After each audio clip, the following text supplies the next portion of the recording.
नमस्ते विद्यार्थी मित्रों, ऑनलाइन अभ्यासक्रम में आप सबका स्वागत है। हम बात कर रहे हैं कक्षा 9 के विषय हिंदी की, जिनमें इकाई नंबर है 5 और उनका नाम है स्वराज्य की नींव। आज हम इस गद्य कृति का अभ्यास करने वाले हैं। यह गद्य लिखा है विष्णु प्रभाकर ने और इस गद्य का साहित्य प्रकार है एकांकी। सबसे पहले हम जानते हैं कि एकांकी किसे कहते हैं। तो एक अंक वाले नाटकों को हम एकांकी के रूप में पहचानते हैं। प्रस्तुत गद्य का साहित्य प्रकार भी है एकांकी। पाठ की समझूती से पहले हम लेखक का थोड़ा परिचय देखें तो विष्णु प्रभाकर का जन्म मुजफ्फरपुर जिले के मीरनपुर गांव में हुआ था। इन्होंने प्रारंभिक शिक्षा अपने गांव में और उच्च शिक्षा हिसार में प्राप्त की थी। कई वर्षों तक पंजाब सरकार की सेवा करने के बाद सन 1974 से वे दिल्ली आ गए और तब से दिल्ली रहकर पूर्ण समय के लिए उन्होंने साहित्य सेवा में कार्य किया। तो उनके साहित्य सर्जन की बात करें तो उन्होंने कहानी, उपन्यास, जीवनी, नाटक, एकांकी, संस्मरण और रेखाचित्र आदि विधाओं में पर्याप्त मात्रा में लिखा है। ये गद्य के विभिन्न स्वरूप है और लेखक ने इन गद्य के विभिन्न स्वरूपों पर अपनी कलम चलाई है और साहित्य कृति की रचना की है। उनकी प्रमुख कृतियों की हम बात करें तो ढलती रात, स्वप्नमयी, संघर्ष के बाद, नव प्रभात, डॉक्टर, प्रकाश और परछाइयाँ, 12 एकांकी, अशोक, जाने अनजाने, आवारा मसीहा आदि प्रमुख कृतियाँ मानी गई है। तो कहे कि विष्णु प्रभाकर की रचनाओं में प्रारंभ से ही स्वदेश प्रेम व राष्ट्रीय चेतना और समाज सुधार का स्वर प्रमुख रहा है। उनकी कृतियों में हम देखें तो स्वदेश के प्रति भावना, राष्ट्रीय चेतना की जागृति और समाज सुधार का स्वर प्रमुख रहा है। स्वतंत्रता प्राप्ति के बाद उन्होंने आकाशवाणी के दिल्ली केंद्र में नाटक निर्देशक के पद पर रहकर भी कार्य किया है। तो बाद में स्वतंत्र लेखन को अपनी जीविका का साधन बना लिया है। उनका समस्त साहित्य हम देखें तो मानवीय अनुभूतियों से जुड़ा हुआ है और उनकी रचनाओं में रोचकता एवं संवेदनशीलता सर्वत्र व्याप्त नजर आ रही है तथा उनकी भाषा सहज एवं सरल है। अब तक हमने उनका परिचय देखा, उनकी साहित्य कृतियों के बारे में देखा। तो अब बात करते हैं उनके प्रस्तुत गद्य के शीर्षक की, जिनका नाम है स्वराज्य की नींव।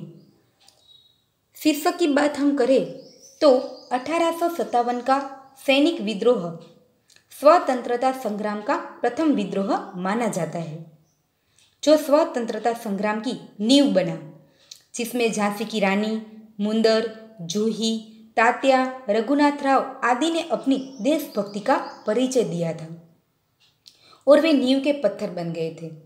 बाद में इन सभी के बलिदान, त्याग और नींव के पत्थर बनने पर ही हमें स्वतंत्रता प्राप्त हुई है। इस वजह से इस गद्य का शीर्षक स्वराज्य की नींव उचित है। हम कहें तो लक्ष्मीबाई, उनकी 2 सखियाँ मुंदर और जूही, तात्या, रघुनाथ राव, इन सभी ने अपनी देशभक्ति दिखाई और वे स्वराज्य प्राप्ति के लिए नींव के पत्थर बन गए और उन्हीं के याद स्वरूप इस गद्य का शीर्षक हम कहें तो वे उचित है, स्वराज्य की नींव, जो सही अर्थ में उनकी देशभक्ति को हमारे सामने प्रस्तुत करते हैं। यहाँ हम बात करें तो प्रस्तुत एकांकी स्वराज्य की नींव में प्रथम स्वतंत्रता संग्राम यानी 1857 में लक्ष्मीबाई के त्याग और संघर्ष का बलिदान, उनका वर्णन किया गया है। स्वराज्य की नींव रखने में स्त्रियों की भी अपनी एक अलग ही भूमिका रही है। तो प्रस्तुत एकांकी के पात्र स्वराज्य की नींव के पत्थर है, जिनके त्याग, तपस्या व बलिदान के द्वारा ही भले ही स्वराज्य प्राप्त नहीं हुआ, लेकिन वे स्वराज्य की नींव के पत्थर बन गए थे और जनमानस में यानी लोगों में देश प्रेम व नव जागरण की भावना जगाने में अपने आप को अपनी सार्थकता समझते हैं।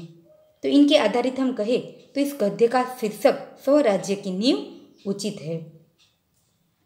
हम एक बात देखें तो झांसी की रानी लक्ष्मीबाई हमारे देश के इतिहास में एक अमर पात्र के रूप में है और अपने देश की रक्षा के लिए, स्वराज्य प्राप्ति के लिए वे अपनी देशभक्ति दिखाती है। उनकी वीरता हमें यहाँ नजर आती है। यहाँ हम देखें तो तो लक्ष्मीबाई के साथ अन्य नारियां हैं जिन्होंने अपनी वीरता बताई है, अपनी देशभक्ति को हमारे सामने रखा है, जो नारियों के लिए एक प्रेरणा रूप का कार्य है। सबसे पहले हम रानी लक्ष्मीबाई का परिचय देखते हैं। उनके बारे में आप सभी जानते भी हैं, फिर भी कहे तो झांसी की रानी लक्ष्मीबाई हमारे देश के इतिहास का एक अमर पात्र है। उनका नाम आते ही हम श्रद्धा से नतमस्तक हो जाते हैं। भारत को गौरवान्वित करने वाली झांसी की रानी वीरांगना लक्ष्मीबाई का वास्तविक अर्थ में वीरांगना हम कहे तो वे सच्ची वीरांगना थी। सच्चा वीर कैसा होता है? कहे तो सच्चा वीर ऐसा होता है जो वे अपने सामने आई हुई आपत्तियों से कभी नहीं घबराते, लालच उन्हें कभी छूती नहीं है। वे अपने कर्तव्यों को खूबखूब निभाते हैं। उनका चरित्र हमेशा उच्च रहता है और अपने कर्तव्यों को वे पूरा करने के लिए हमेशा आत्मविश्वासी रहते हैं। अपने कर्तव्यों के प्रति एकनिष्ठ रहकर हमेशा लड़ते रहते हैं। ऐसे ही बहादुर और आत्मविश्वासी वीरांगना थी रानी लक्ष्मीबाई, जिनका जन्म काशी में 19 नवंबर 1828 में हुआ था। उन्हें बचपन में मणिकर्णिका के नाम से जाना जाता था।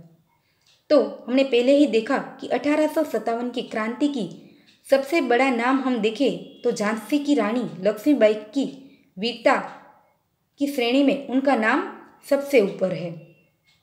रानी लक्ष्मीबाई ग्वालियर में अंग्रेजों के खिलाफ लड़ती हुई शहीद हो गई थी। उनके जीवन के एक प्रसंग को हमारे सामने रखा गया है।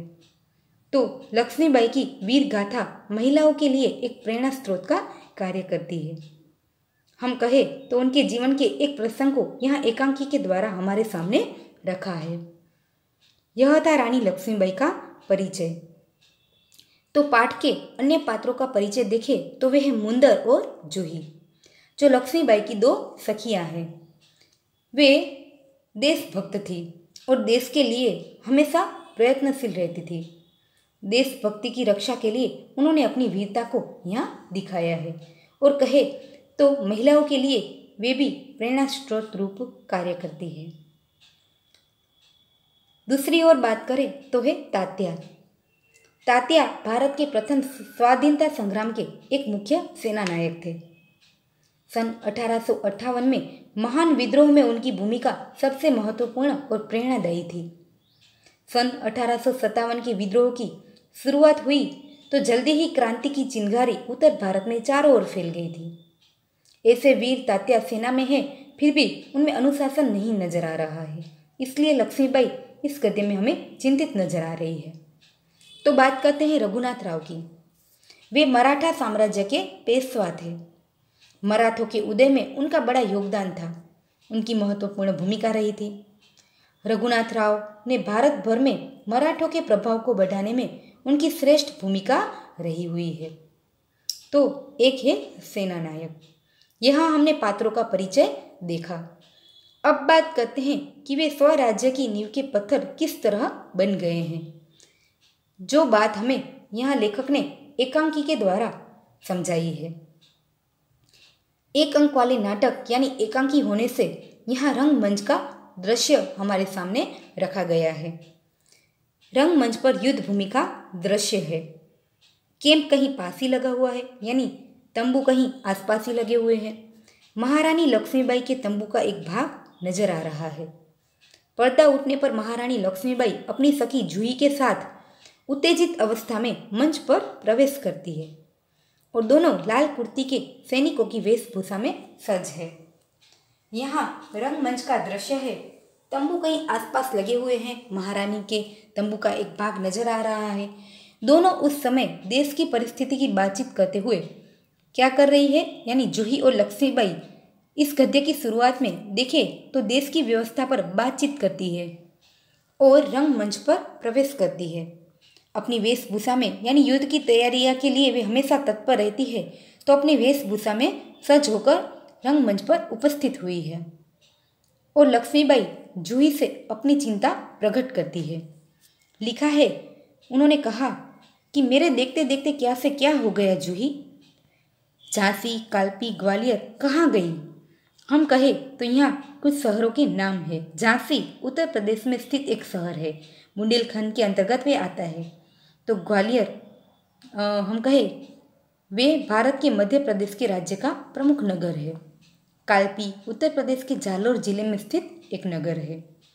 और रानी लक्ष्मीबाई कहती है कि मेरे देखते देखते क्या हो गया, जो झांसी, कालपी और ग्वालियर पता नहीं कहाँ गई, परंतु मंजिलें की पास आकर भी हर बार दूर चली जाती है। मैं मंजिल को पास आकर देखती हूँ कि वे फिर दूर चली जाती है। स्वराज्य को आते हुए देखती हूँ, परंतु दूसरे ही क्षण मार्ग में हिमालय अट जाते हैं। अट जाना जो एक मुहावरा है जिनका अर्थ होता है रुकावट बनना। वे कहती है कि हिमालय रूपी बाधाएं रास्ते में बीच आ जाती है। उसे पार करती हूँ तो महासागर की डरावनी लहरें थपेड़े मारने लगती है। उनसे जूझती हूँ तो नाविक सो जाते हैं। यहाँ हम कहें कि मार्ग में हिमालय अड़ना, डरावनी लहरों के थपेड़े मारना, नाविक से सो जाने का क्या अभिप्राय है? तो रानी लक्ष्मीबाई को अपनी प्यारी झांसी शत्रुओं के हाथ में चले जाने का दुख है। स्वराज्य की मंजिल हर बार पास आकर भी दूर चली जाती है। रानी स्वराज्य को पास करते हुए देखती है, पर तभी हिमालय जैसी बाधाएं उनके मार्ग में आ जाती है, उनकी समस्याएं को बढ़ा देती है। अब वे इन बाधाओं को पार करती है तो मुसीबतों के महासागर सामने आ जाते हैं। जिस तरह समंदर में एक के बाद एक लहरें उठकर किनारे पर आ जाती है, उसी तरह रानी लक्ष्मीबाई कहती है कि मुसीबतों के महासागर की लहरें मेरे सामने उभर आती है।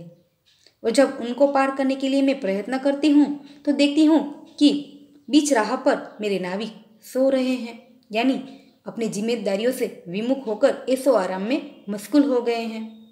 वे सभी कौन थे? तो सेनापति तात्या, राव साहब और बांदा के नवाब थे, जो अपनी जिम्मेदारियों को भूलकर ऐसो आराम में लिप्त हो गए हैं। अपने जिम्मेदारियों के प्रति वे सजग नहीं रहे हैं। यही दुख रानी लक्ष्मीबाई को हो रहा है। इसलिए वे कहती हूँ कि जैसे ही मैं स्वराज्य को प्राप्त करने के लिए प्रयत्न करती हूँ तो एक के बाद एक समस्याएं मेरे सामने आती है, और मैं देखती हूँ कि मेरी इन समस्याओं से जूझकर मुझे चिंता हो रही है कि मंजिल पास आकर भी दूर चली जाती है। आगे वे कहती है कि देखो जूही, उधर क्षितिज पर देखो। क्षितिज का अर्थ होता है वह स्थान जहाँ धरती और आकाश मिलते हुए दिखाई देते हैं। यह शब्द समूह के लिए भी एक शब्द है। रानी लक्ष्मीबाई को हम कहें कि उनका भविष्य यहाँ नजर आ रहा है। वे जूही को कहते हैं कि तुम भविष्य की ओर एक दृष्टि करके देखो, कैसी लपाटी हुई लपटें उठ रही हैं, यानी एक के बाद एक समस्याएं हमारे सामने आ रही है। सारा आकाश घुम घटाओं से छाया हुआ है, यानी हम कहें तो एक के बाद एक समस्याएं हमें चारों ओर से घेर रही है। प्रलय की भूमिका नजर आ रही है। प्रलय यानी पृथ्वी का सर्वनाश होना, सृष्टि का विनाश होना। वे कहती है कि मानो हमारे पृथ्वी के विनाश की तैयारियां हो रही है। लेकिन राव साहब है कि रक्तमंडल की छाया में ऐसो आराम में मशगूल है, नशे में खोए हुए हैं। यहाँ देखे तो जूही से लक्ष्मीबाई अपनी चिंता व्यक्त करते हुए कहती है कि मैं देखती हूँ कि मंजिल मेरे पास आकर भी हर बार दूर चली जाती है। मुझे ऐसा लगता है कि समस्या ने चारों ओर से हमें घेर रखा है। हमारे पास ऐसे मजबूत शक्ति है, श्रेष्ठ योद्धा है, जो अपनी जिम्मेदारियों से विमुख हो गए हैं, ऐश्वर्य में खो गए हैं और आवेश में आते आते सहसा मौन हो जाती है। जूही कुछ कहने के लिए मुंह खोलती है कि महारानी फिर बोल उठती है, जूही जूही, मैंने प्रतिज्ञा की थी कि मैं अपनी झांसी नहीं दूंगी, लेकिन झांसी तो हाथ से निकल गई। और फिर सहसा तीव्र होकर कहती है, नहीं नहीं, झांसी हाथ से नहीं निकली, मैं अपनी झांसी नहीं दूंगी। मैं अकेली हूँ, लेकिन उससे क्या, मैं अकेली ही झांसी को वापस लेकर रहूंगी। यहाँ हम कहें तो लक्ष्मीबाई की देशभक्ति हमारे सामने नजर आती है। वे अपने देश की रक्षा के लिए कुछ भी करने को तैयार है, और उन्होंने प्रतिज्ञा की थी कि जब तक मेरे प्राण है, मेरी सांसें जिंदा है, तब तक मैं अपना स्वराज्य वापस लेकर रहूंगी। और वे अपनी चिंता व्यक्त करते हुए कहती है कि मैं अकेली हूँ तो क्या हुआ, मैं अपनी झांसी लेकर ही रहूंगी। उनकी बात सुनकर जूही उन्हें कहती है कि कौन कहता है आप अकेली हैं महारानी, आप तो गीता पढ़ती है, फिर भी यह निराशा कैसी? लक्ष्मीबाई हर रोज गीता का पाठ करती थी। इस बात को जूही जानती है, इसलिए वे कहती है कि आप तो गीता जी का पाठ करती है, तो आपके मन में ऐसी निराशा कैसी? आप तो हर समस्या का रास्ता पहचान सकती है, क्योंकि आप गीता का पाठ करती है, तो आपको निराश नहीं होना चाहिए। उनकी बात सुनकर लक्ष्मीबाई कहती है, मैं निराश नहीं हूँ, मैं जानती हूँ कि मैं झांसी लेकर रहूँगी। लेकिन क्या तुम नहीं जानती कि उस दिन बाबा गंगादास ने मुझसे क्या कहा था?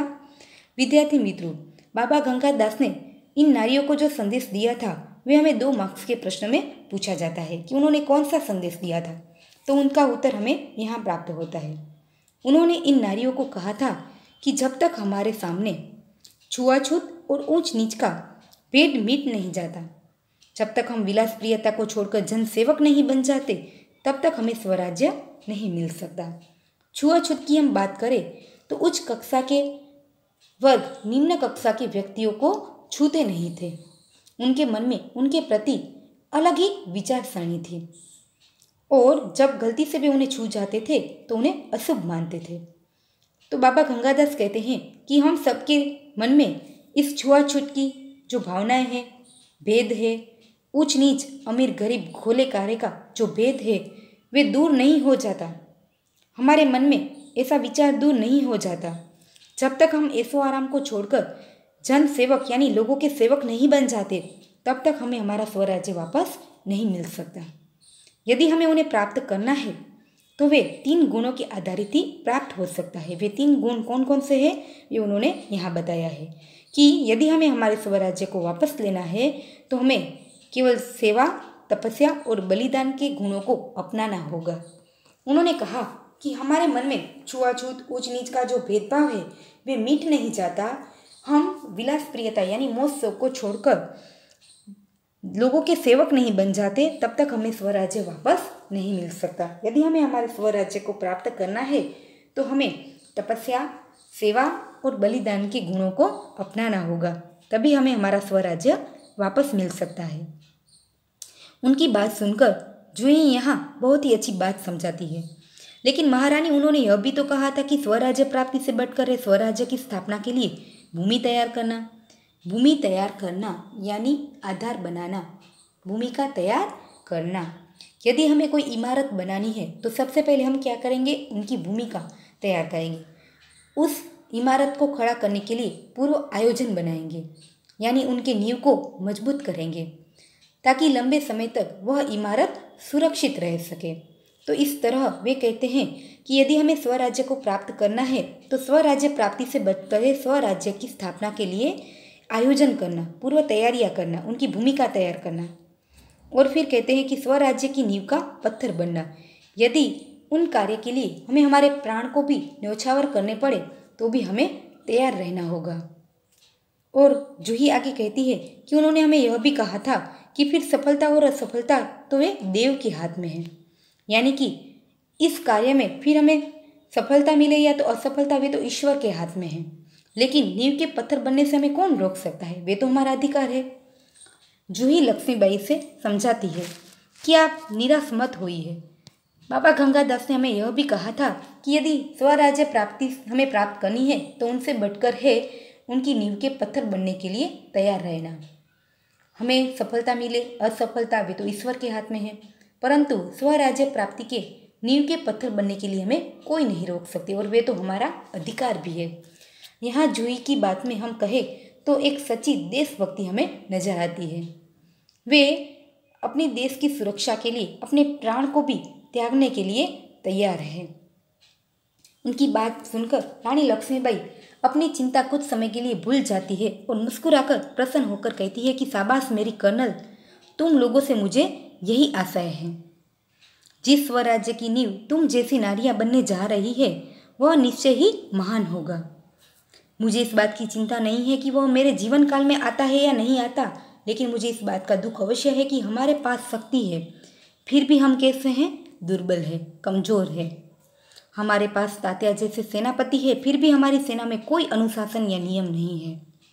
हमारे पास ग्वालियर का किला है फिर भी हम कुछ नहीं कर पा रहे हैं। क्यों, जानती हो ऐसा क्यों हो रहा है? लक्ष्मीबाई थोड़े समय के लिए प्रसन्न हो जाती है और वे कहती है कि तुम जैसी नारियां ही जो नींव की पत्थर बनने के लिए तैयार है वही हमें हमारे स्वराज्य प्राप्ति दिला सकती है। वह निश्चय ही महान बात है। मुझे इस बात की चिंता नहीं है कि मेरे जीवन काल में मेरी जीत होती है या हार, लेकिन मुझे इस बात का दुख अवश्य है कि हमारे पास तात्या जैसे सेनापति है, फिर भी हम कमज़ोर हैं। हमारी सेना में फिर भी कोई नियम या तो अनुशासन नहीं है। हमारे पास ग्वालियर का किला है, फिर भी हम कुछ नहीं कर पा रहे हैं। ऐसा क्यों हो रहा है, तुम जानती हो?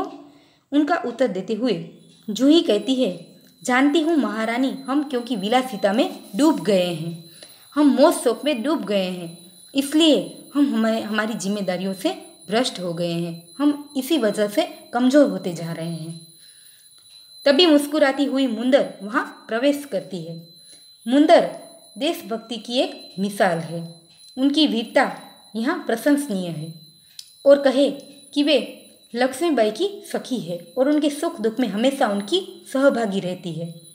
जब जूही और लक्ष्मीबाई अपने मन की बात एक दूसरे से कहती है, अपनी चिंता व्यक्त करती है, उस समय की परिस्थिति की बात करती है, तब वे आकर उनकी मस्ती करते हुए कहती है कि कौन कहता है कि हम विलासिता में डूब गए हैं? विलासिता में डूबे हुए हैं राव साहब, बांदा के नवाब और सेनापति तात्या। हमें एक मार्क्स के प्रश्न में पूछा जा सकता है कि विलासिता में कौन डूब गए हैं?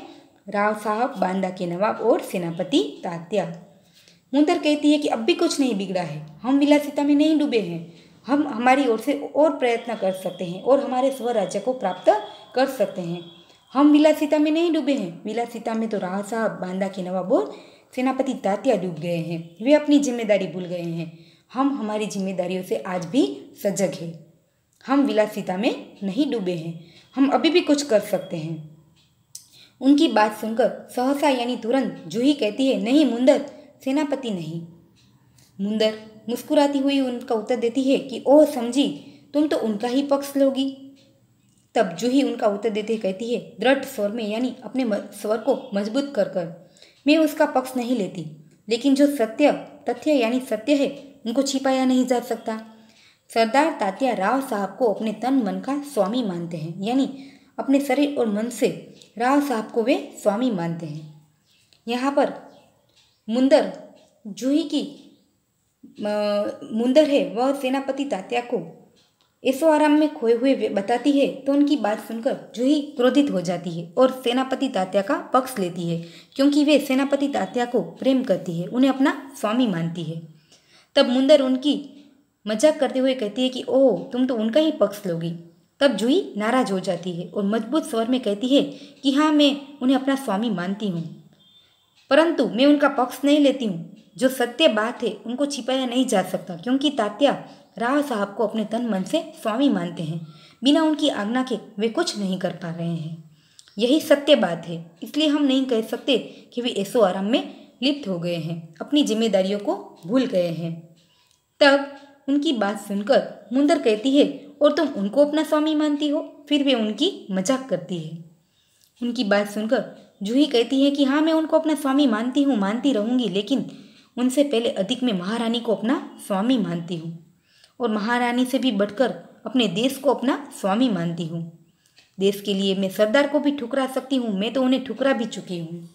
यहाँ जूही के पात्र में हम कहे तो देशभक्ति नजर आ रही है। वे एक अच्छी देशभक्त थी। वे अपने स्वराज्य को प्राप्त करने के लिए, देश की सुरक्षा के लिए कुछ भी करने को तैयार थी। वे अपने व्यक्तिगत सुख को महत्व न देकर देश की सुरक्षा के महत्व को ध्यान में रखती है और देश सेवा के लिए अपनी ओर से हमेशा तत्पर रहती है। उनकी बात सुनकर मुंदर कहती है शक पकाकर, यानी तुरंत उत्तर देकर, जूही तो नाराज हो गई। मेरा यह मतलब नहीं था, मैं तो केवल इतना ही कहना चाहती थी कि जब तूने उन्हें अपना स्वामी मान लिया है तो तू उन्हें रोकती क्यों नहीं हो, कुछ समझाती क्यों नहीं हो। उनकी बात सुनकर लक्ष्मीबाई ने कहा कि जूही ने उन्हें रोका है मुंदर, मैं जानती हूँ। कई बार उन्होंने तात्या को समझाने का प्रयत्न किया है, रोका है। जब राव साहब के कहने पर तात्या उसे नाचने के लिए बुलाने आए थे तो उन्होंने उनका बुरी तरह से उनको धिक्कार दिया था, उनका अपमान किया था। लक्ष्मीबाई मुंदर को समझाती है कि मैं जानती हूँ जूही ने कई बार तात्या को समझाने का प्रयत्न किया है। जब राव साहब के कहने पर उनके मनोरंजन के लिए तात्या जूही को नाचने बुलाने के लिए आया था, तब जूही ने उनको धिक्कारा था, उनका अपमान किया था। जूही एक अच्छी नर्तकी है, यानी अच्छा नृत्य जानती है। उनमें नृत्य की बहुत ही एक अच्छी कला है। हम कहें तो नृत्य एक कला है और उनका अपना ही एक अलग महत्व और अपनी ही विशेषता है। परंतु जब जूही ने सुना कि वे राव साहब की ऐशो आराम के लिए उन्हें नाचने के लिए बुलाने आया है, तो उनके सामने वे अपनी कला का अपमान होते हुए नहीं देख सकती। इसलिए उन्होंने कहा कि हाँ रानी, मैं स्वराज्य के लिए नाच सकती हूँ। यदि मुझे अपने स्वराज्य को प्राप्त करने के लिए अपने देश के लिए नाचना पड़ा तो भी मैं नाचने को तैयार हूँ, बराबर नाचती रही हूँ। परंतु विलासिता में डूबने के लिए अपनी कला को किसी के गले की फांसी नहीं बना सकती, यानी किसी के मौज शौक के लिए मैं अपनी कला को अपमानित होते हुए नहीं देख सकती। जो मुझको ऐसा करने के लिए कहते हैं उनको मैं ठोकर मार देती हूँ। यहाँ हमें जूही के पात्र में देश के प्रति जो चाहना है, देश के प्रति उनका अनुराग है, प्रेम है और अपने स्वराज्य को प्राप्त करने के लिए जो झलक है वे हमें नजर आती है। वे अपने स्वराज्य को प्राप्त करने के लिए कुछ भी करने को तैयार है, परंतु किसी के विलासिता में या तो मौज शौक के लिए, सुख भोग के लिए अपनी कला का अपमान होते हुए भी नहीं देख सकती। वे अपने स्वजन बांधवों को भी छोड़ने के लिए तैयार है, परंतु अपनी कला का अपमान होते हुए नहीं देख सकती। आगे हम कहें तो लक्ष्मीबाई कहती है कि दीर्घ निश्वास लेकर, यानी लंबी सांस लेकर कहती है कि ठोकर ही तो नहीं मार सकती जूही, यही दर्द तो हमें कचोट रहा है। हम कहें तो वे कहती है कि वे हमारे श्रेष्ठ योद्धा है, अपने हैं, इसलिए हम उन्हें ठोकर नहीं मार सकते। यही दर्द हमें और दुखी बना रहा है। अगर हम उन्हें ठोकर मार सकते, उनकी मदहोशी यानी उनके नशे को दूर कर सकते तो बात ही क्या थी। परंतु हम यही कार्य ही नहीं कर पा रहे हैं, यही दर्द हमें और दुखी बना रहा है। उनकी बात सुनकर जूही कहती है कि भाई साहब, मैं औरों की बात नहीं जानती, मुझे सिर्फ आप आज्ञा दीजिए, मैं सबको ठोकर मारने के लिए तैयार हूँ। उनके आक्रोश और उनके देश के प्रति इस अनुराग को देखकर मुंदर भी कहती है कि मैं भी तैयार हूँ भाई साहब, चलो हम सब चलकर उनकी नींद हराम कर दें। किनकी नींद हराम करने की बात कर रही है? अपने श्रेष्ठ योद्धा है राव साहब, तात्या, उन सब की नींद हराम करने की बात कर रही है। नींद हराम करना यह एक मुहावरा है, यानी गहरी चिंता में डाल देना। वे कहती है कि हम उन सभी को चिंता में डाल देते हैं ताकि वे अपनी जागृत अवस्था में आए, देश के प्रति उनकी जो फर्ज है, अपने उनके कर्तव्य है, उनके प्रति वे सजग हो जाए। तब उनकी बात सुनकर लक्ष्मीबाई उन दोनों को समझाती है कि नहीं मुंदर, नहीं, हम उनकी नींद हराम नहीं कर सकते। अब तो दुश्मन की ठोकर ही उनको उनकी नींद से जगा सकते हैं। वे कहती है कि यदि हम उन्हें इस तरह उनकी नींद हराम करेंगे तो उनकी हमारे प्रति जो शंकाएं हैं, अविश्वास की खाई है, वे और भी चौड़ी हो जाएगी। उन्हें तो दुश्मन की तैयारियां, युद्ध की तैयारियां या तो दुश्मन का आक्रमण ही उन्हें उनके कर्तव्य की भान करा सकते हैं, उन्हें अपने कर्तव्य के प्रति सभान करा सकते हैं। हम उन्हें ठोकर नहीं मार सकते, उनकी नींद हराम नहीं कर सकते। उनकी बात सुनकर जूही कहती है कि दुश्मन की ठोकर, ये आप क्या कर रही है भाई साहब? तब लक्ष्मीबाई उन्हें समझाती है कि हाँ जूही, दोस्त की ठोकर अविश्वास की खाई को और भी चौड़ा कर देती है, यानी कि दोस्ती में एक दूसरे के पर विश्वास होता है। ऐसे में कोई धोखा दे तो दिल को गहरी चोट लगती है, गहरा विश्वास गहरे अविश्वास में बदल जाता है और फिर पहले जैसी दोस्ती नहीं रहती है, पहले जैसा विश्वास नहीं रहता है।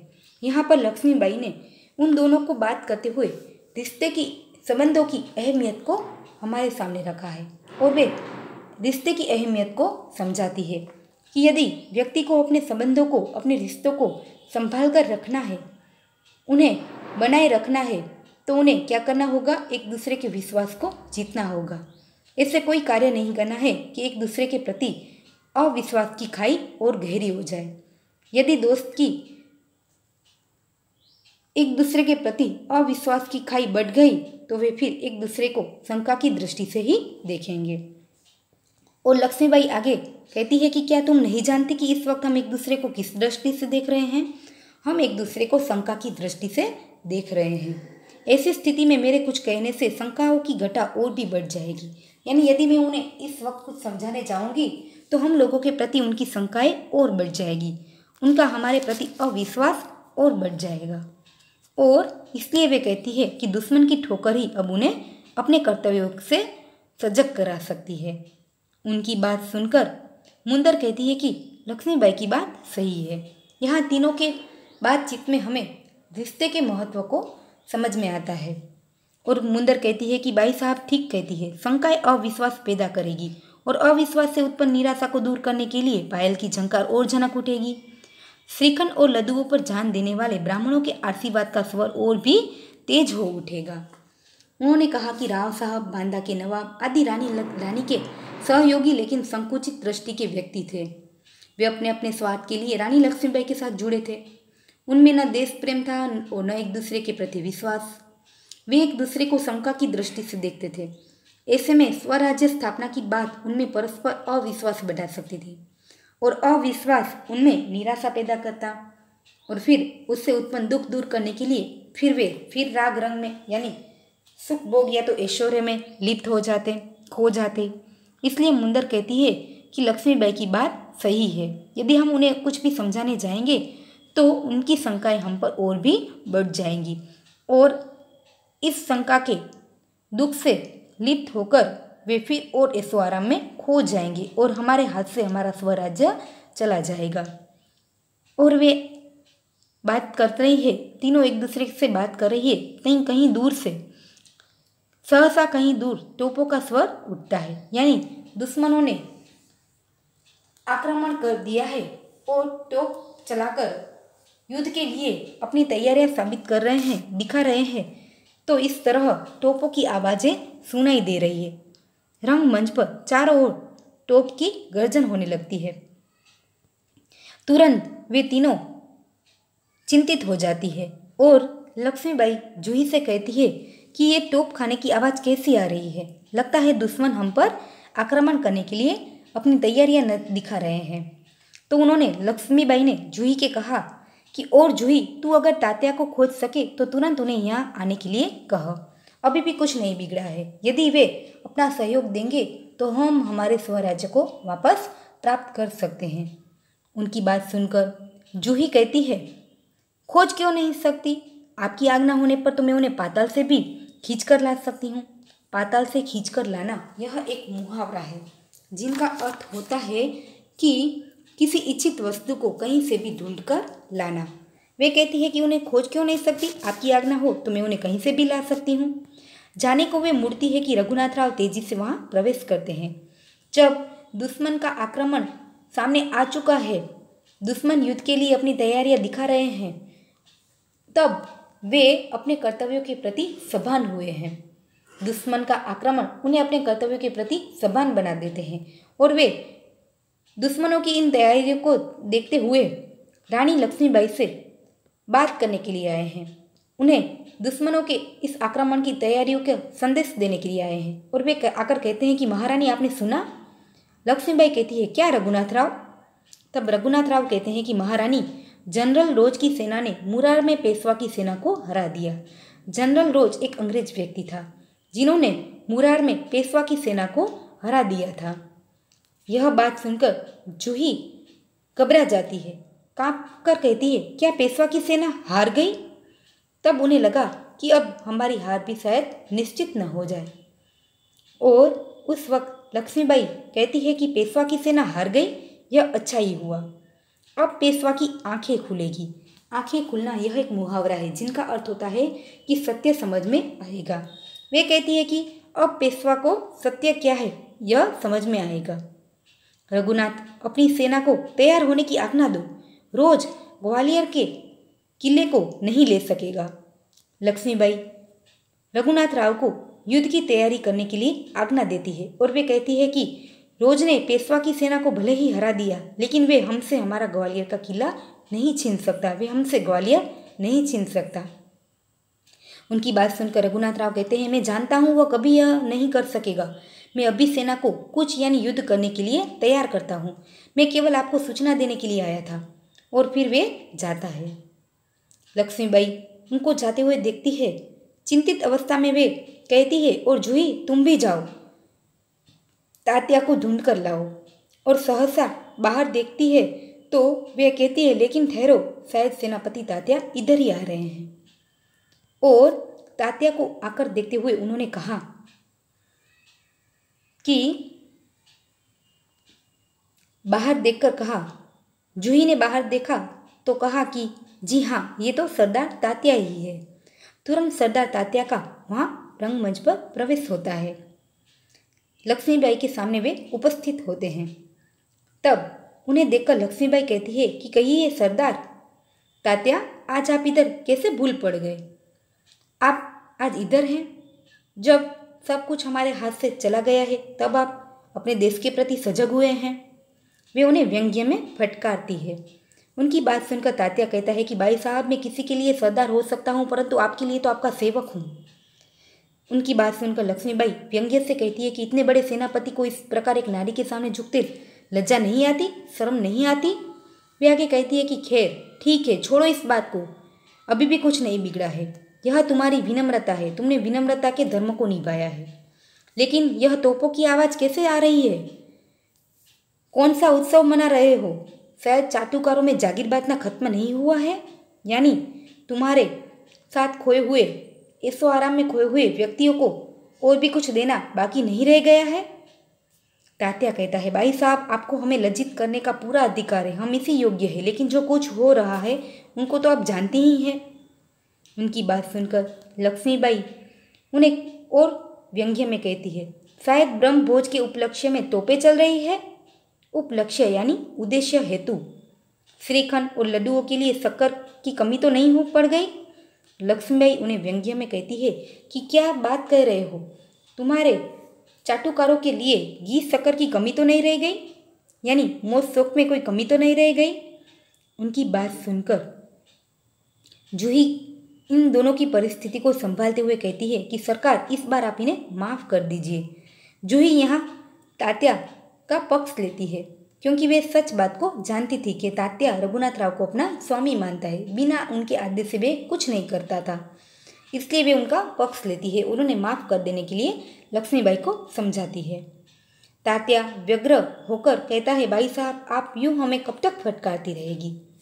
उनकी बात सुनकर लक्ष्मीबाई कहती है कि जूही, तू कहती है तो ठीक है, मैं उन्हें माफ़ कर देती हूँ। लेकिन वे तुरंत देखती है तो मुंदर का वहाँ प्रवेश होता है। मुंदर ऐसी देशभक्त थी कि उन्होंने देखा कि दुश्मन उन पर आक्रमण करने के लिए आ पहुँचे हैं। उनका स्वराज्य उनके हाथ से चला जाएगा, इसलिए वे तुरंत बिना आदेश की राह देखकर युद्ध की तैयारियां कर लेती है और रानी लक्ष्मीबाई को बताने के लिए आती है कि उन्होंने युद्ध की तैयारियां शुरू कर दी है। आकर वे कहती है कि सरकार, सेना तैयार है। उनकी बात सुनकर लक्ष्मीबाई कहती है, तो मैं भी तैयार हूँ। तात्या, तुमसे मुझे बहुत ही आशाएं थी, तुम्हारे रहते यह क्या हो गया? क्योंकि लक्ष्मीबाई जानती थी कि यदि हमें हमारा स्वराज्य प्राप्त करना है तो उनमें तात्या जैसे श्रेष्ठ सेनापति ही हमारी मदद कर सकते हैं। वे ही हमें हमारे स्वराज्य को वापस दिला सकते हैं। इसलिए उन्हें उनसे कहीं आशाएं थी। परंतु जब वे ऐशो-आराम में खो गए थे तो उन्होंने कहा कि पता नहीं तुम्हारे रहते भी यह सब कुछ क्या हो गया। मुझे तो ऐसा था कि तुम्हारे रहते हमें किसी बात की चिंता नहीं होगी, परंतु फिर भी देखो यह क्या हो गया। तब जूही कहती है, सरकार, ये स्वामी भक्त थे, अपने स्वामी के बिना आदेश से वे कुछ नहीं कर रहे थे। तो उनकी बात सुनकर लक्ष्मीबाई ने उत्तर दिया, लेकिन आज हमें ऐसे देशभक्त की आवश्यक है जो अपने देश के लिए हमेशा तत्पर रहे, बलिदान देने के लिए भी अपनी ओर से तैयार रहे। हमें ऐसे देशभक्त की आवश्यकता थी जो अपने स्वराज्य को वापस लेने के लिए हमेशा अपने ओर से हमेशा तत्पर रहे। और आगे कहती है, खैर यानी ठीक है, अब भी कुछ नहीं बिगड़ा है, अब भी कुछ कर सकते हैं, अब भी कुछ किया जा सकता है। और उनकी बात सुनकर तात्या कहते हैं कि इसलिए तो आया हूँ भाई साहब, आप जो कहेंगी वही करूँगा, आप जो योजना बनाएंगी उसी पर मैं चलूँगा। उनकी बात सुनकर लक्ष्मीबाई कहती है, तो जाओ तलवार संभाल लो, युद्ध के मैदान में अपनी वीरता को साबित करो। नुपुरों की झंकार के स्थान पर तोपों का गर्जन कर दो। यानी तुम जिस ऐशो आराम में मशगूल थे, नशे में खोए हुए थे, उन स्थान पर अब युद्ध के गर्जन को बढ़ा दो।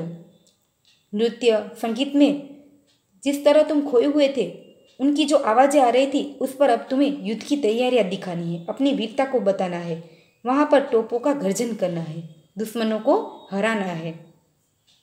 आगे वे कहती है कि भूल जाओ राग रंग, यानी सभी ऐशो आराम को छोड़ दो।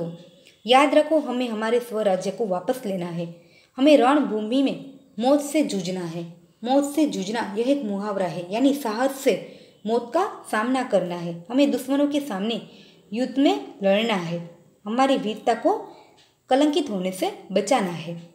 उनकी बात सुनकर तात्या कहता है कि आगे उन्होंने कहा, महारानी आपकी जय हो, मैं युद्ध के लिए तैयार होकर ही आया हूँ।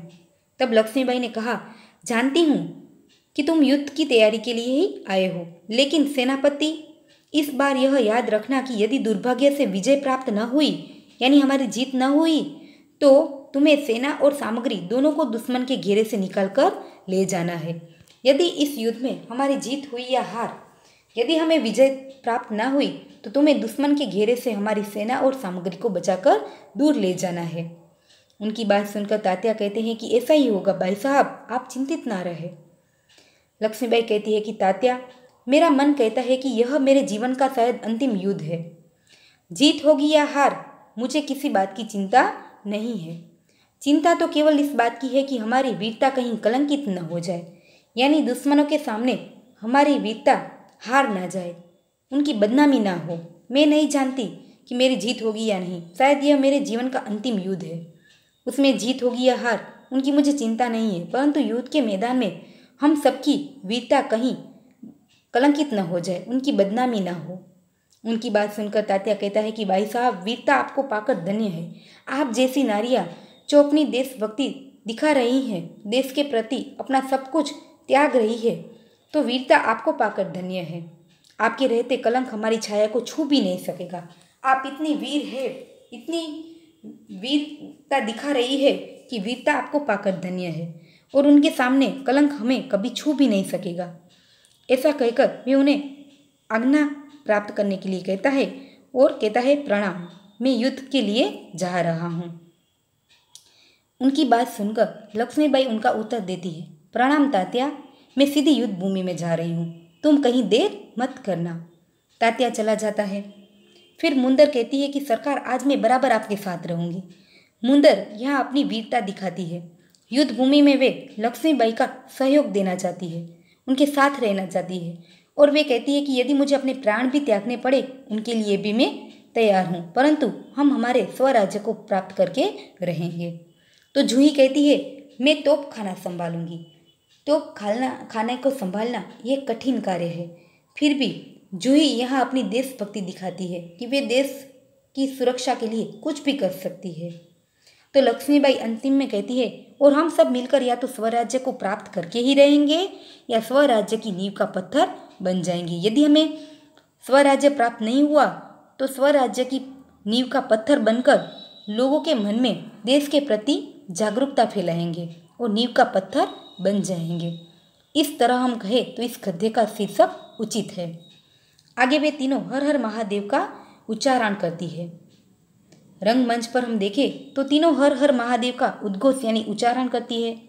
पृष्ठभूमि में यही उद्घोष उभर कर आता है, चारों ओर यही गूंज सुनाई देती है, जो मंच पर प्रकाश के धुंधलाते धुंधलाते में कहीं खो जाती है। फिर धीरे धीरे शांति छाने लगती है, प्रकाश उभरने लगता है और पृष्ठभूमि में गीता पाठ का स्वर उठता है। क्योंकि हम कहें तो वे सभी तात्या, मुंदर, रघुनाथराव, जूही, लक्ष्मीबाई, वे सभी अंग्रेजों के सामने लड़ते लड़ते ग्वालियर को प्राप्त करने के लिए जब वे अंग्रेजों के खिलाफ लड़ते हैं तब वे शहीद हो जाते हैं।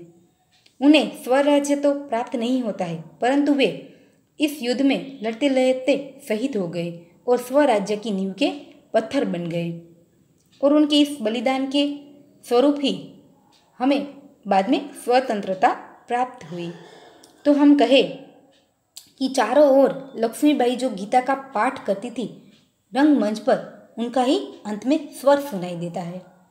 विद्यार्थी मित्रों, यहाँ हमने पूरे गद्य को देखा है। तो हम कहें कि रानी लक्ष्मीबाई का जो पात्र है या तो जूही और मुंदर का जो पात्र है, ऐसी नारियाँ महिलाओं के लिए प्रेरणा रूप है, जिन्होंने अपने देश के लिए, स्वराज्य प्राप्ति के लिए अपना सब कुछ त्याग दिया था, धैर्य दिखाया था और अपने प्राण को भी त्याग दिया था। वे देश की सुरक्षा के लिए जब दुश्मनों के सामने लड़ती है तब अपने प्राण भी त्याग देती है, परंतु देशभक्ति में अपनी वीरता दिखाने में वे कहीं भी हिचकिचाहट का अनुभव नहीं करती है। इस तरह हम कहें तो वे महिलाओं के लिए प्रेरणा रूप है। यह तीनों नारियों के पात्र हमारे लिए प्रेरणा रूप का कार्य करती है। तो आगे हम कहते हैं कि तात्या और रघुनाथ राव भी अंतिम समय में अपने कर्तव्यों के प्रति सभान हो जाते हैं। दुश्मनों के सामने लड़ने के लिए अपनी तत्परता दिखाते हैं। अंत में वे स्वराज्य की नींव के पत्थर भी बन जाते हैं। इस तरह इस गद्य का शीर्षक उचित है। यहाँ हमने पूरे पाठ का परिचय किया है, उनकी समझूती देखी है, जिनमें लक्ष्मीबाई की वीरता हमें सच्चे अर्थ में, वास्तविक अर्थ में वे एक सच्ची वीरांगना नजर आती है। तो उनकी दो सखियाँ भी देशभक्ति के लिए हमेशा तत्पर रहती है। उनके पात्रों में उनकी देशभक्ति नजर आती है, उनकी वीरता हमें नजर आती है। पूरे पाठ की समझूती हमने देखी है। शब्दार्थ और टिप्पणी में कुछ कठिन शब्द दिए गए हैं, मुहावरे दिए गए हैं, जिनको एक बार पढ़कर आप मौखिक रूप में तैयार करेंगे। अब बात करते हैं उनके स्वाध्याय के कुछ प्रश्नों की, जिनमें आप देखेंगे तो पहला प्रश्न है, एक दो वाक्य में उत्तर दीजिए। पहला जो प्रश्न है उनका उत्तर क्या होगा, यानी रानी लक्ष्मीबाई की चिंता का क्या कारण था। तो हम कहें कि रानी लक्ष्मीबाई की चिंता का यही कारण था कि बहुत प्रयत्न करने के बाद स्वराज्य उनके हाथ में नहीं आ रहा था। दूसरा प्रश्न है कि बाबा गंगादास ने रानी लक्ष्मीबाई से क्या कहा था। तो हम जानते हैं कि बाबा गंगादास ने रानी लक्ष्मीबाई से कहा था कि समाज में छुआछूत, ऊंच नीच और विलास प्रियता के होते हुए हमें स्वराज्य नहीं मिल सकता। वे तो केवल सेवा, तपस्या और बलिदान से ही मिल सकता है, यानी स्वराज्य हमें सेवा, तपस्या और बलिदान से ही मिल सकता है, प्राप्त हो सकता है। तीसरा प्रश्न है कि रानी लक्ष्मीबाई ने क्या प्रतिज्ञा की थी। तो उन्होंने प्रतिज्ञा की थी कि झांसी को फिर से जीत लेंगी, उन्हें दुश्मनों के हाथ में नहीं जाने देंगी। उनके बाद है जूही सेनापति तात्या का पक्ष क्यों लेती है। तो हम जानते हैं कि जूही सेनापति तात्या का पक्ष लेती है क्योंकि वह उसे प्रेम करती है, उन्हें अपना स्वामी मानती है। उनके बाद का प्रश्न है कि तात्या रानी लक्ष्मीबाई के सामने लज्जित क्यों हो जाते हैं। तो हम जानते हैं कि तात्या रानी लक्ष्मीबाई के सामने लज्जित तब हो जाते हैं जब लक्ष्मीबाई ने तात्या को सरदार कहकर संबोधित किया था। उनके मुख से अपने लिए इस संबोधन को सुनकर वे लज्जित हो जाते हैं। उनके बाद कुछ सविस्तर प्रश्न दिए गए हैं। उनके प्रश्नों के उत्तर हम देखें तो मार्ग में हिमालय अड़ने, डरावनी लहरें थपेड़े मारने, इस प्रश्न का उत्तर क्या होगा। तो हम कह सकते हैं कि रानी लक्ष्मीबाई को अपनी प्यारी झांसी शत्रुओं के हाथ में चले जाने का दुख था। स्वराज्य की मंजिल बार पास आकर दूर चली जाती थी। रानी स्वराज्य को पास आते हुए देखती है, पर तभी हिमालय जैसी बाधाएं उनके मार्ग में आ जाती है। जब भी इन बाधाओं को पार करती है तो मुसीबतों के महासागर उमड़ जाते हैं। जब भी उन्हें पार करना चाहती है तो देखती है कि नाविक सो गए हैं, अपने ऐशोआराम में खो गए हैं। तो दूसरा प्रश्न है कि रानी लक्ष्मीबाई देशभक्ति की एक अद्भुत मिसाल थी, इस बात को समझाइए। या तो इस प्रश्न को दूसरी ओर पूछा जा सकता है कि रानी लक्ष्मीबाई का चरित्र चित्रण कीजिए। तो उनका उत्तर है कि रानी लक्ष्मीबाई हमारे इतिहास का एक अत्यंत तेजस्वी पात्र है। स्वराज्य ही उनका अंतिम लक्ष्य था। इसके लिए वे बड़े से बड़ा बलिदान दे सकती थी। स्वराज्य की नींव बनने में ही वे अपने जीवन की सार्थकता मानती थी। उन्हें राग रंग से सख्त नफरत थी। उन्हें यही चिंता थी कि स्वराज्य के लिए लड़ रहे उनके सैनिक की वीरता कहीं कलंकित न हो जाए। सचमुच रानी लक्ष्मीबाई देशभक्ति की अद्भुत मिसाल थी। तो हमारा तीसरा प्रश्न है कि स्वराज्य की नींव शीर्षक कहाँ तक सार्थक है। उन्हें हम अन्य और कोई शीर्षक क्या दे सकते हैं। तो सन 1857 का सैनिक विद्रोह भारत का प्रथम स्वतंत्र संग्राम माना गया है। उसमें झांसी की रानी लक्ष्मीबाई, जूही, मुंदर, तात्या, रामचंद्र तथा रघुनाथ राव आदि ने अपनी अनोखी देशभक्ति का परिचय दिया था। ये सब अपना बलिदान देकर स्वराज्य की नींव के पत्थर बन गए थे। बाद में इसी एकांकी के पात्रों के न्याय, तपस्या और बलिदान की नींव पर ही हमारी भारत की आज़ादी की इमारत खड़ी हुई है। इसलिए इस एकांकी का शीर्षक स्वराज्य उचित है। यदि हम उन्हें दूसरा शीर्षक देना चाहें तो वह स्वराज्य की आधारशिला। उनके बाद का हमारा प्रश्न है कि प्रस्तुत एकांकी में उन कथनों को छांटिए जिससे पता चलता है कि युद्ध की छाया में भी राव साहब वैभव विलास में डूबे हुए थे। इस गद्य में ऐसे कौन से वाक्य हैं जिनसे पता चलता है कि राव साहब अपने ऐश्वर्य में खोए हुए थे? तो जूही, मुंदर और लक्ष्मीबाई के बातचीत में हमें पता चलता है कि जूही कहती है, जानती हूँ महारानी, हम विलासिता में डूब गए हैं। तब मुंदर आकर कहती है कि विलासिता में डूबे हैं राव साहब, बांदा के नवाब और सेनापति तात्या। तब लक्ष्मीबाई बताती है कि जूही ने उन्हें रोका है। मुंदर, मैं जानती हूँ, जब राव साहब के लिए बुलाने के लिए आए थे तो उसने तात्या को दुत्कार दिया था। इन वाक्यों से हमें पता चलता है कि राव साहब अपने ऐश्वर्य में खोए हुए थे। उनके बाद कुछ आशय स्पष्ट यहाँ दिए गए हैं जो हमें कभी कभी 2 मार्क्स के प्रश्न में पूछे जा सकते हैं, जिनमें पहला है कि स्वराज्य प्राप्ति से बढ़कर है स्वराज्य की स्थापना के लिए भूमि को तैयार करना। इस आशय को हम देखें तो इमारत बनाने के पहले उसके लिए उचित भूमि का चयन किया जाता है, फिर मजबूत नींव रखी जाती है। नींव जितनी मजबूत होगी इमारत उतनी ही मजबूत होगी। इसी तरह स्वराज्य पाने के लिए देश और समाज में उसके लिए वातावरण तैयार करना जरूरी है। यह वातावरण जनमानस को जगाकर ही तैयार किया जा सकता था। शहीदों के बलिदान जनमानस को आंदोलित करते हैं और लोगों में स्वराज्य पाने की भावना को तीव्र बना देते हैं। दूसरा हम आशय देखें तो लिखा है कि शंकाएं अविश्वास पैदा करेगी और अविश्वास से उत्पन्न निराशा को दूर करने के लिए पायल की जंग का और भी जनक उठेगी। इस पंक्तियों का सार या तो आशय हम इस तरह लिखेंगे कि राव साहब बांदा के नवाब आदि रानी के सहयोगी लेकिन संकुचित दृष्टि के व्यक्ति थे। वे अपने अपने स्वार्थ के लिए रानी लक्ष्मीबाई के साथ जुड़े थे। उनमें न देश प्रेम था न एक दूसरे के प्रति विश्वास था। वे एक दूसरे को शंका की दृष्टि से देखते थे। ऐसे में स्वराज्य स्थापना की बात उनमें परस्पर अविश्वास बढ़ा सकती थी। अविश्वास उसमें निराशा पैदा करता और फिर उससे उत्पन्न दुख दूर करने के लिए वे अपने ऐश्वर्य में खो जाते थे। तीसरा है, दोस्त की ठोकर अविश्वास की खाई को और चौड़ा कर देंगी। इस आशय का उत्तर हम इस तरह लिखेंगे कि दोस्ती में एक दूसरे पर विश्वास होता है। ऐसे में कोई धोखा दे तो दिल को गहरा आघात पहुंचता है। गहरा विश्वास गहरे अविश्वास में बदल जाता है और फिर पहले जैसी दोस्ती और विश्वास नहीं रहता है। इस तरह हम इस आशय स्पष्ट का उत्तर लिखेंगे।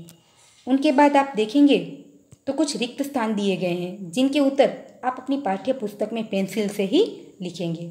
हम उनका उत्तर देखते हैं तो पहली रिक्त स्थान है वह मिल सकता है केवल सेवा, तपस्या और बलिदान से। दूसरी है, महासागर की डरावनी लहरें थपेड़े मारने लगती है। तीसरा है, कौन कहता है कि हम विलासिता में डूब गए हैं।